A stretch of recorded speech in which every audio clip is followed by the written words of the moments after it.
Olá, eu sou Alice e estamos falando de relacionamentos sociais.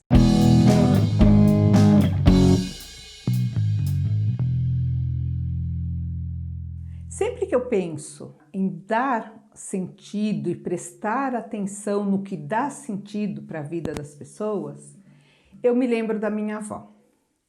A minha avó materna é lá do Agreste de Alagoas.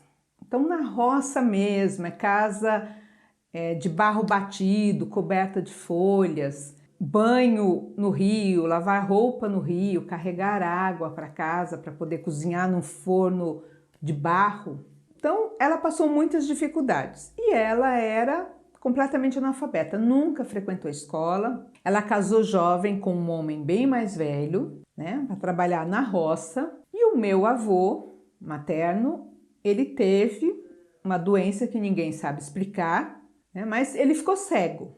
Então, ele não conseguia mais trabalhar na terra e eles dependiam do trabalho na terra porque eles eram agregados na fazenda e tinham lá que plantar cana, mandioca, para poder ter direito à casa onde eles estavam, à terra. E aí um monte de filhos, né? Todo ano um filho. A minha avó foi trabalhar na roça, porque o meu avô não podia mais e meu avô dependia de cuidados. Então foi uma vida muito difícil. A maioria de filhas mulheres, só teve um homem.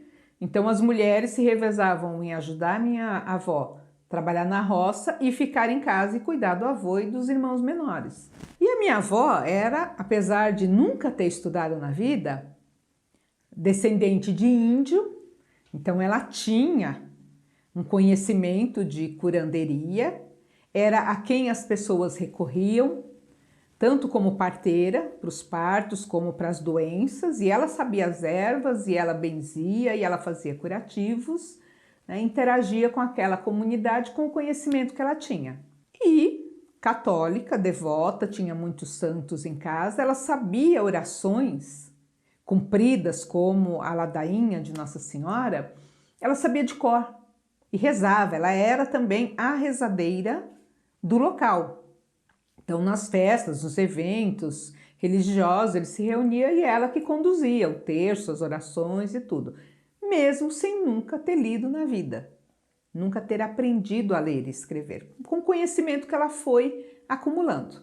E ela gostava também de contar histórias. Minha mãe fala que era uma tradição deles no final do dia, né, no escuro, acender uma fogueira no quintal, no terreiro, como eles chamam, e contar histórias, cantar músicas, aquela tradição oral que ia passando de pai para filho, né? E os filhos foram passando para os netos, e a minha mãe contava essas histórias para gente. E eu sempre fui encantada com histórias, com músicas, sempre gostei desde pequena, então eu fui aprendendo. Eu acho que das netas, eu fui a que mais aprendi e reproduzi as músicas, as brincadeiras, as historinhas, porque mesmo as brincadeiras tinham geralmente cantigas, versinhos para a gente decorar. E eu fui reproduzindo isso também com os meus filhos, com os grupos que eu trabalhei, principalmente com catequese, né, criança, adolescente. Eu falava assim, como dizia minha avó, e contava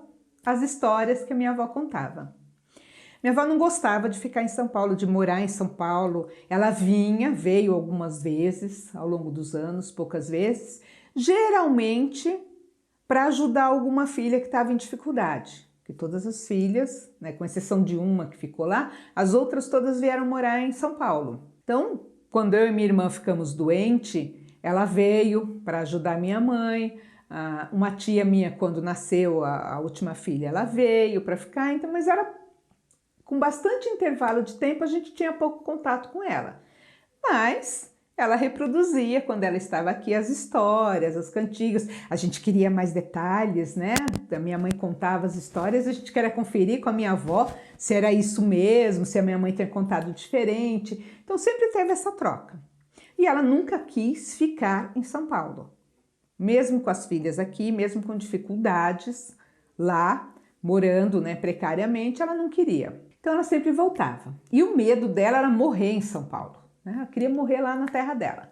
Aí uma determinada época, minha tia mais velha foi visitá-la, lá em Alagoas, Quando chegou lá, a minha avó tinha levado um tombo, ela estava morando com uma das netas, tinha levado um tombo e tinha fraturado um osso aqui da perna. E estava andando muito mal, arrastando a perna com muita dor, mas já fazia tempo. E aí a minha tia, era passeio, estava, né, de viagem marcada já, ficou desesperado, o que que faz? Porque eles estavam bem no interior mesmo, acesso difícil ao hospital, e se leva para o hospital quem vai cuidar?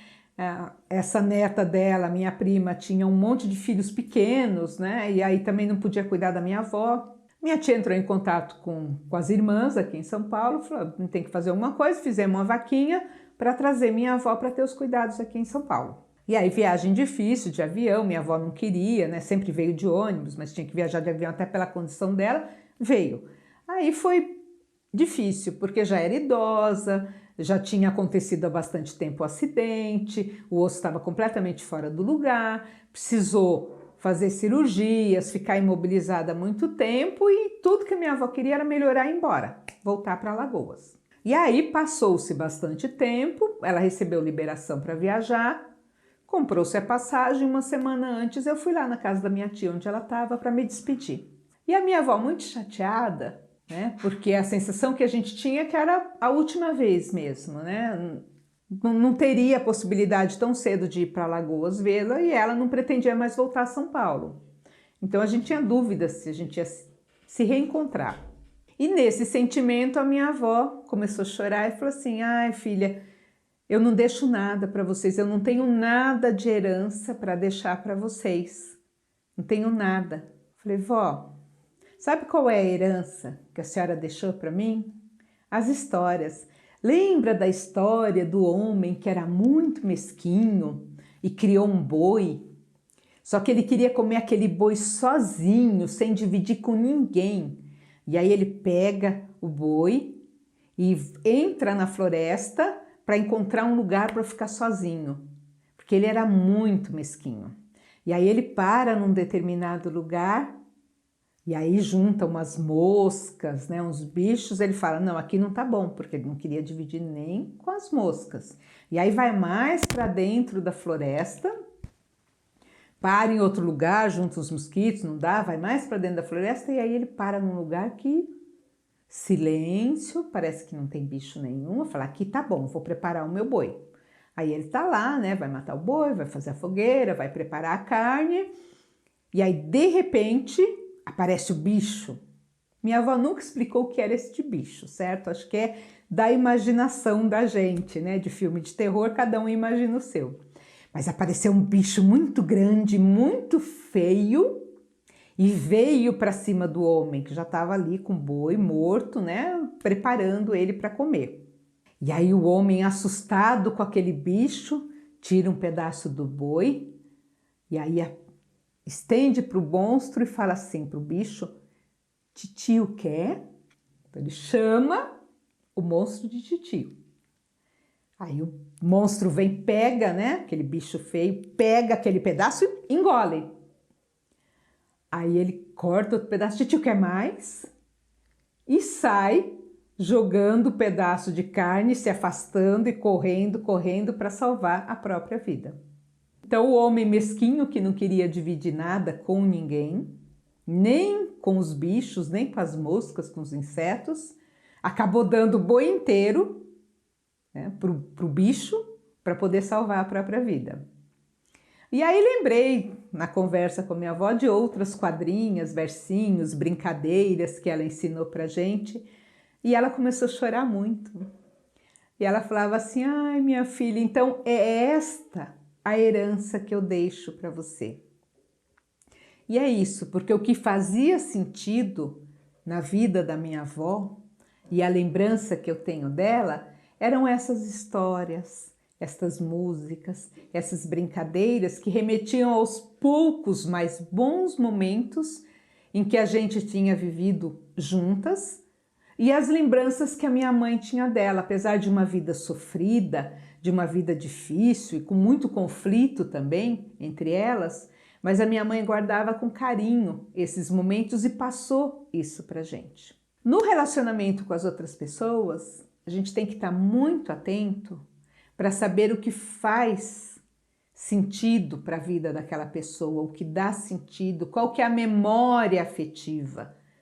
Né? Eu já falei disso lá no vídeo que eu conto a história do pão da mamãe, que para aquele soldado ferido, machucado e já desenganado pelos médicos, o pão da mamãe foi o remédio para trazê-lo de volta à vida, para dar força para ele para acontecer o milagre.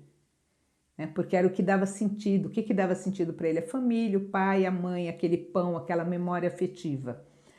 Quando eu falo do Montanha, eu conto que eu fui levá-lo para tomar uma vacina e ele vou, não vou, me acompanhou. Quando ele voltou, ele me perguntou por que se fosse outra pessoa eu teria fugido e com você eu não fugi?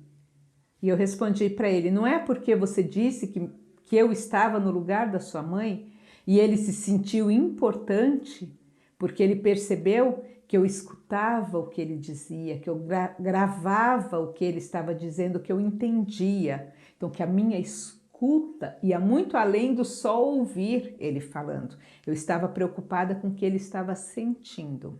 E é isso, a memória afetiva, o jeito do outro, aquilo que dá sentido para a vida do outro, é uma importante ferramenta neste relacionamento com o outro, nos nossos relacionamentos sociais.